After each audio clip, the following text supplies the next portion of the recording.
A linguagem Java, ela foi criada com o propósito de integrar eletrodomésticos em uma casa, lá na década de 90 ainda, mas depois eles viram que esse mercado não estava sendo muito útil, e aí acabaram com o advento da internet, na mesma época, eles mudaram o objetivo de Java para ser uma linguagem portável, que já era essa a ideia inicial, mas adaptaram ela para ser usada na internet.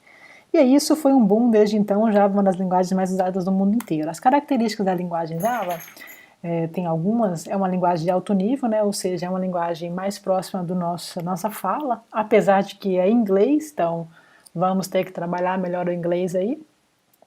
E só que, né, diferente do Visual J, que é uma pseudolinguagem em português, mas as linguagens reais, né, de programação, as de verdade, até hoje eu não conheço nenhuma que é em português, são todas em inglês, ou outras linguagens, né, outros idiomas. Então, ela é uma linguagem de alto nível, ou seja, é mais próximo da forma como a gente fala, é uma linguagem orientada a objetos, que é uma grande característica, porque aproxima os programas feitos em linguagem Java são mais próximos do mundo real, né? A gente já viu um pouquinho disso na dinâmica de cartas, a gente vai voltar a ver isso mais para frente, é um dos assuntos mais importantes dessa disciplina. A gente tem uma sintaxe extremamente semelhante ao C++, portanto, semelhante ao C, então para quem programa nessas linguagens, ou já programou nessas linguagens, vai ter muita facilidade de entender os comandos. E ela também ela é independente de arquitetura, como eu falei, é o carro-chefe da linguagem, é a portabilidade, vou falar sobre isso um pouquinho mais daqui a pouco. Ela é uma linguagem segura, muito bem estruturada, com a estrutura de conteúdo todo certinho, seus comandos, e ela tem essa característica do garbage collection, que significa, garbage é lixo, collection é coletor, que é como se fosse um programinha em paralelo, no momento em que você está executando um programa em Java, você tem um programa em paralelo que vai coletando a área de memória que não está sendo mais utilizada, que está ociosa, e devolvendo essa área de memória como se fosse um lixo, né? Ela está sendo subutilizada, então ela é devolvida para o sistema operacional, e assim os programas não gastam mais memórias do que deveriam. Isso é em contraposição com o C, por exemplo, ou o C++, em que você tem, o programador ou programadora tem que ficar o tempo todo preocupando em fazer alocação dinâmica de memória, realocando, desalocando, e isso é uma coisa que Java já não pertence mais para a nossa vida, tá? Então obviamente tem um custo, né? A linguagem costuma ser mais pesada, então para certos tipos de aplicação, apesar de que Java é multi-aplicação, então tem várias coisas que eu posso fazer com Java, mas tem certos tipos de aplicação que você precisa de um programa mais rápido, mais leve, uma linguagem mais leve, e aí provavelmente o C é melhor para trabalhar com engenharia de computação, por exemplo, que você trabalha com a máquina, diretamente trabalhando com a máquina, pode ser para mover robozinhos, isso pode não ser tão interessante o Java, se bem que a gente tem sondas em Marte que estão usando o Java hoje, então pode ser aplicado também. Então, como eu falei, a portabilidade é o carro-chefe da linguagem Java, ou seja, é uma linguagem que ela tem completa independência de processador. Isso quer dizer que um programa feito em Java para um MacBook, por exemplo, ele vai ser o mesmo programa que vai ser executado no Windows.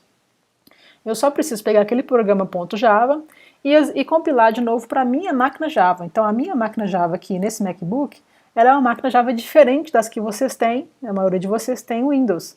Então vai ser uma máquina de Java diferente, mas ela vai pegar o mesmo .java e vai transformar numa linguagem de máquina que a sua máquina compreende, que vai ser diferente da linguagem de máquina que a minha máquina compreende. Então, por essa sacada, que a gente chama de sistema híbrido, né, que vocês também viram um pouquinho lá no jogo de cartas, por essa sacada, o Java é completamente independente para o processador. E assim, o compilador Java, o Javac, ele não gera instruções específicas para uma plataforma, mas sim um código intermediário que é chamado de bytecode. E aí eu poderia perguntar, Valendo Bombom, qual que é esse bytecode? Não tenho alunos agora para responder, seria o .class. Tenho certeza que vocês sabiam. O .class, ele é o nosso bytecode. Então, quando a gente está compilando, chamou o Javac e vai compilar o programa, transformou ele em .class, o que a gente está gerando, na verdade, é o bytecode. E esse bytecode vai ser executado naquela máquina em questão. A máquina virtual em questão, ela vai ser aquela máquina virtual que você tem que atualizar quando você acessa um site de banco, quando você vai jogar aquele joguinho que você adora, que pede para atualizar a máquina Java. É isso que você está fazendo, você está atualizando a máquina virtual Java, que vai executar o .class que o site do banco ou que o jogo criou para que você execute na sua máquina. E aí, o bytecode, então, ele é um programa em linguagem de máquina, só que destinado a um processador virtual, que não existe fisicamente, né, que é a máquina virtual Java, JVM. Então essa grande sacada, esse sistema híbrido que aí faz a compilação e gera o bytecode.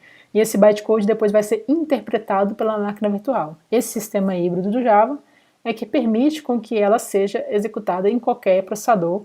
E aí não interessa se você está qual computador, qual processador, qual sistema operacional, não importa, vai ser sempre o mesmo programa. E isso é uma das grandes vantagens do Java.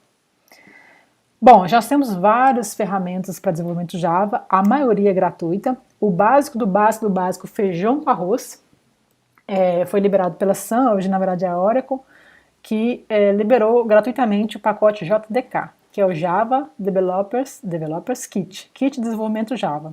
Ou seja, para quem não quer só usar programa Java na sua máquina, porque todo mundo tem Java na sua máquina, só que tem a máquina virtual.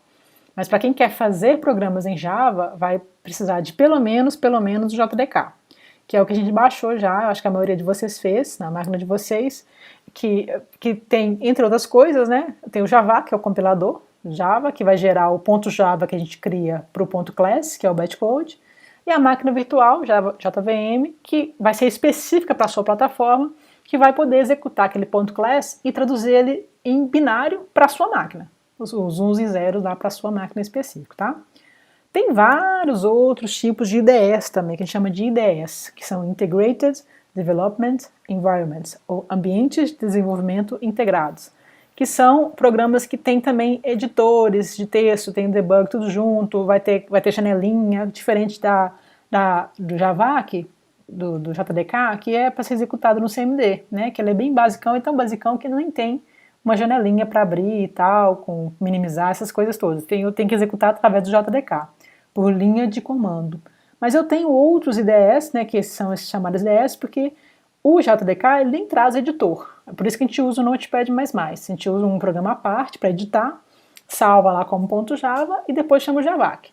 Porém, esses IDEs ele já tem tudo. Tem o editor lá dentro, tem o compilador, tem tudo lá dentro. Só que ele faz muitas coisas a mais que para quem está começando a programar fica complexo. Então eu geralmente falo, pessoal, se quiser aprender um IDE depois, pode aprender. No meio da disciplina eu já permito que vocês usem. Mas agora a gente começa a programar o que a gente chama na unha, que é programar só criando o código mesmo e compilando através do Java, executando através do Java. Depois, se vocês quiserem usar o IDE, inclusive aquela apostila da Kaelon que eu disponibilizei no blog, ela ensina a usar o Eclipse. O Eclipse e o NetBeans são os mais utilizados e são gratuitos. Acho que todos aqui são gratuitos, tá?